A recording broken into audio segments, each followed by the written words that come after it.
I am sure कि एक तो आप ऐसे आदमी होगे या फिर आपका कोई पहचान का ऐसा आदमी होगा जो बॉलीवुड को बस गालियाँ देता है। वो कहता है यार बॉलीवुड में तो अच्छी मूवीज़ बनते ही नहीं है, ये इसमें तो बस नेपोटिज्म ही भरा है, इनको तो मूवीज़ बनाना नहीं आता, क्यों मूवीज़ बना रहे हो। और मेरे साथ ऐसा कई बार होता है और मेरा पहला सवाल उनसे यही होता है कि क्या तुमने स्टोलन मूवी देखी। और उनका जवाब 99% यही होता है कि यार मुझे तो इस मूवी के बारे में पता ही नहीं। एंड आई एम लाइक देखो अच्छी मूवी बनती है वो तुम देखते नहीं हो, और जब बुरी मूवीज बनती है बस उन्हीं के बारे में तुम बात करते रहते हो। अभी यहाँ पे गलती बस उस आदमी की नहीं है, लेकिन एक्चुअली इस पूरे इकोसिस्टम का ही है, क्योंकि जिसको गालियाँ देंगे उसके बारे में लोग ज़्यादा बात करेंगे। लेकिन anyways in this video we are going to talk about 10 ऐसे मूवीज बॉलीवुड के जो 2025 में रिलीज हुए and they are worth checking out. इसमें से आई थिंक 4 मूवीज के बारे में आई एम श्योर कि आपने सुना ही नहीं होगा, मैक्सिमम लोगों ने सुना ही नहीं होगा, और बाकी के 6 में से भी 5 ऐसे मूवीज है जिनके बारे में सुना होगा, थिएटर्स में भी रिलीज हुए थे, उसमें कुछ बड़े बड़े एक्टर्स भी है, लेकिन फिर भी देखी नहीं होगी movies. Anyways let's start with the list. And by the way this is not any ranking, these are बस random names. And the best part is कि इन सारे मूवीज को आप अभी OTT पे फ्री ऑफ कॉस्ट देख सकते हो। Anyways the first movie is crazy. अब क्रेजी मूवी मुझे इतनी ज़्यादा पसंद आई थी कि मैंने इनके डायरेक्टर को रीच आउट किया और उनके साथ मेरा एक पॉडकास्ट भी हुआ था विच वॉज वेरी इंटरेस्टिंग। ये बस एक 90 मिनट की मूवी है। 90 मिनट की मूवीज ज़्यादातर इंडियन सिनेमा में बनते नहीं है, 1.5 घंटे वाले मूवीज। इस मूवी में एक आदमी है जो इसकी बेटी से प्यार नहीं करता है, उसके वाइफ के साथ सेपरेट हो चुका है, लेकिन उसे एक कॉल आता है कि उसके बेटी को करा गया है किडनैप और उसके लिए उसे कुछ पैसे चाहिए। अब इस आदमी के पास पैसे तो होते हैं, लेकिन वो पैसे कुछ पर्सनल काम के लिए चाहिए होते हैं। तो कैसा ये आदमी पूरे उस इमोशनल डिलेमा से जाता है, कैसा वो डिसीजन बनाता है और कैसे ये पूरी थ्रिलर मूवी अनफोल्ड होती है। This movie is worth checking out. Specially इसका एक 10 से 12 मिनट का एक सीन है जो मैंने थिएटर में जब देखा था मेरे आंखें खुली की खुली रह गई थी कि ये इन्होंने कैसे बनाया, कैसे लिखा, कैसे एग्जीक्यूट किया। I was totally in awe of that scene. Second half में आता है क्लाइमैक्स के जस्ट पहले, worth checking out on prime video India. उसके बाद मिसेस मूवी भी काफ़ी बड़ी है मेरे लाइफ में, लेकिन this is for another reason. Anyways इस मूवी के बारे में आपने सुना होगा बट मैक्सिमम लोगों ने देखा नहीं होगा। इस मूवी में हमारे सानिया मल्होत्रा का कैरेक्टर है, इसकी अरेंज मैरिज हो जाती है। शादी से पहले इसके काफ़ी सपने होते हैं, एक डांस ग्रुप में डांस भी कर रही होती है, लेकिन शादी इसकी एकदम पेट्रियार्किकल सोसाइटी वाले घर में होती है जहाँ पे लड़कियों ने बस किचन संभालना चाहिए, लड़कियों ने जॉब नहीं करनी चाहिए, वैसे वाले कैटेगरी का। लेकिन the best thing about this movie was कि बिना चीज़ों को एक्सप्लेन करे इस मूवी में काफ़ी चीज़ें एक्सप्लेन करी है। ऐसे सीन्स दिखाए हैं जहाँ पे डायलॉग्स है नहीं, पर छोटे छोटे से विजुअल क्यूज के वजह से हमें पता चलता है ओ भैया इसमें तो काफ़ी इंपॉर्टेंट चीज़ें थे।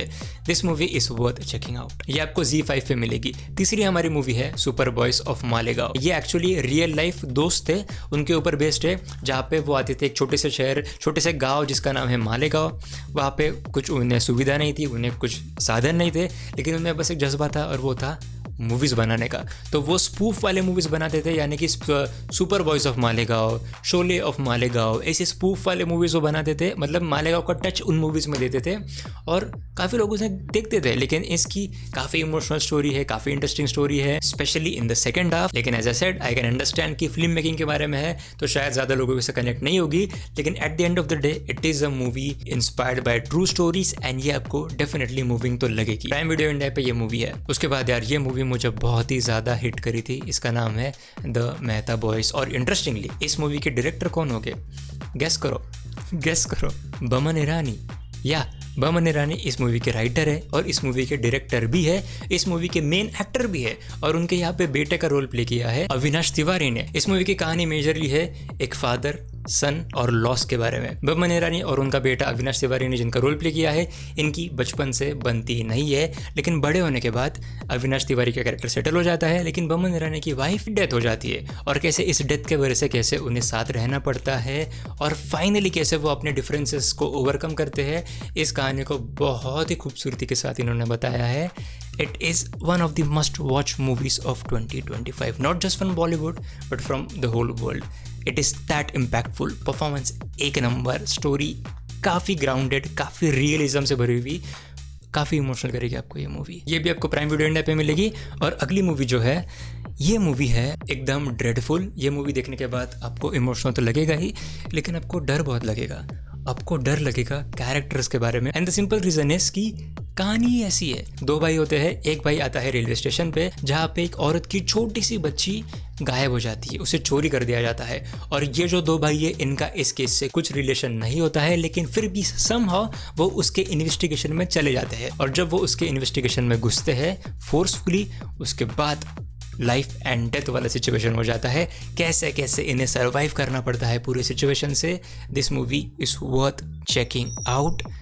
High on emotions, high on thrill, और डर लगेगा आपको, डेफिनेटली डर लगेगा आपको। Again prime video India. फिर है जॉन अब्राहम की मूवी। अब इसके बाद से जो भी सारे मूवीज़ है इनके बारे में आपने मोस्टली सुना ही होगा। The diplomat movie John Abraham की अभी नेटफ्लिक्स पे है। ऑलमोस्ट 90% तक काफ़ी ग्राउंडेड मूवी लगेगी। आखिरी का 10% यू कैन से कि थोड़ा बहुत उन्होंने फिल्मी टच देने का ट्राई किया है, but that doesn't take away from the fact that this is a very very good movie. और ये मूवी भी रियल लाइफ इंसिडेंट पे बेस्ड है, जहाँ पे डिप्लोमैट का रोल प्ले करते हैं जॉन अब्राहम, जो होते हैं पोस्टेड पाकिस्तान में। और उनके ऑफिस में एक लड़की आती है जो बोलती है कि मैं इंडियन हूँ, लेकिन क्या ये सच में इंडियन है, और अगर है तो इसको हम इंडिया में कैसे वापस भेज सकते हैं। इतना इजी नहीं होता है, अगर आपको लग रहा होगा बस आ गई तो भेज दिया। We are talking about Pakistan, it is not that easy. This is again a movie worth checking out. अब है अक्षय कुमार की स्काई फोर्स।